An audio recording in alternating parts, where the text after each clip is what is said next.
আসসালামু আলাইকুম সম্মানিত দর্শক মণ্ডলী, আমি মোহাম্মদ শাখাওয়াত হোসেন। আজ আমি কথা বলবো বাংলাদেশের একটি সুন্দর ও চমৎকার জেলা নিয়ে। এই জেলাটি সুন্দর ও চমৎকারের সাথে অবহেলিতও বটে। আহা, কি সুন্দর কক্সবাজার সমুদ্র সৈকত! কক্সবাজার সমুদ্র সৈকতে না গিয়েও যে কক্সবাজার সমুদ্র সৈকতকে উপভোগ করা যায়, এই জেলাতে না আসলে আমি কখনো বুঝতেই পারতাম না। আরে ভাই, দেখেন দেখেন কত সুন্দর এই কক্সবাজারটা। এই কক্সবাজারটা একটু উন্নত ও ভিন্ন প্রকৃতির।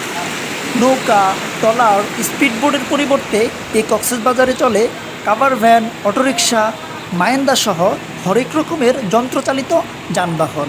তাই আমি প্রথমেই বলেছিলাম এই কক্সবাজারটা একটু বেশি উন্নত ও ভিন্ন। এখনও বুঝতে পারেননি তো আপনি আমি কোন জেলা নিয়ে কথা বলতেছি? আরে ভাই, এটা আমাদের গাজীপুর জেলা।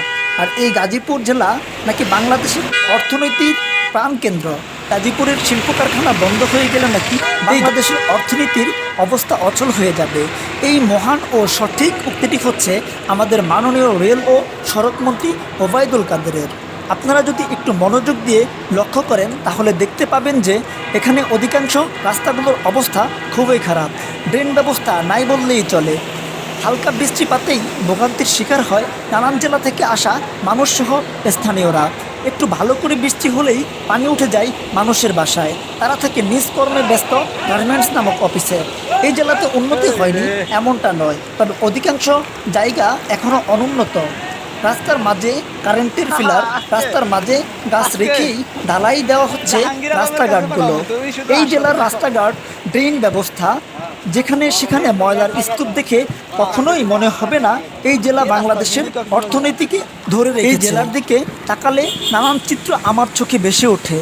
এই ভেসে ওঠা থেকেই আমার একটা সুন্দর কথা মনে পড়ে গেল। তা হলো, উৎপাদন করতেছে পূর্ব পাকিস্তান আর উন্নতি হচ্ছে পশ্চিম পাকিস্তানের। আমি গাজীপুরের স্থায়ী বাসিন্দা না হয়েও এই জেলার পরিবেশকে রক্ষা করার জন্য যত্রতত্র ময়লা ফেলা বন্ধ করা হোক। এই জেলার যোগাযোগ ব্যবস্থাকে উন্নত করার জন্য রাস্তাঘাট সহ ড্রেন ব্যবস্থাকে উন্নত থেকে উন্নততর করার জোর দাবি জানাচ্ছি। আজ এই পর্যন্ত।